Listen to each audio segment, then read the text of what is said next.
नाजरीन करम, फुटबॉलिस्तान के नाजरीन, हम आपको एक बुरी खबर सुनाते हैं पाकिस्तान में फुटबॉल इंडस्ट्री के हवाले से। इस साल कतर में मुनक़दा गेम्स में ज़्यादातर गेम्स फुटबॉल का ताल्लुक़ मिस्री कंपनी से है, जो वहाँ मिस्र में प्रोड्यूस हुए हैं। पाकिस्तान का शेयर घट गया है, ये मार्केट पाकिस्तान के हाथ से निकल गई है।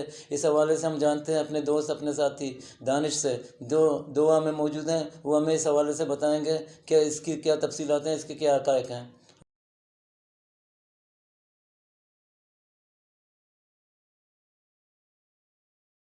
जो वर्ल्ड कप के फुटबॉल जो यानी बॉल्स हैं, गेंद, वो 6000 ऑर्डर्स हुए थे पाकिस्तान सियालकोट से, और वो सियालकोट की कंपनी ने बनाए थे, लेकिन उसमें से 1500 जो हैं वो मिस्र की कंपनी ने दिए थे, जबकि मिस्र की उसी कंपनी ने जिन्होंने मशीनें पाकिस्तान से मंगवाई थी और जो फ़ुटबॉल की टेक्निक थी वो सीखने और समझने के बाद वो उन्होंने 1500 बॉल्स जो हैं वो वर्ल्ड कप के मैचेस के लिए बनाए थे, और वो भी खेल में शामिल किए गए हैं। नाज़रीन, दानिश ने हमें अब तफसीलात से आगाह किया।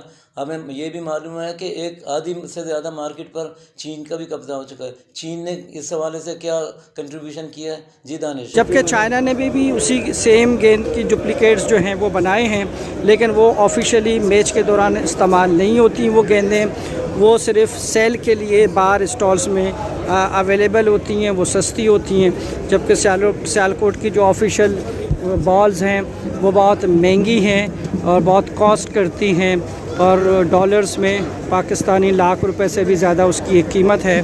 तो ये 4-5 चीज़ें जो वज़ाहत करनी थी आप लोगों की मिसकॉन्सेप्ट जो हैं, यानी जो रूमर्स हैं, उस हवाले से मैं आप नाज़रीन को, देखने और सुनने वालों को ये बताना ज़रूरी समझ रहा था। बहुत शुक्रिया।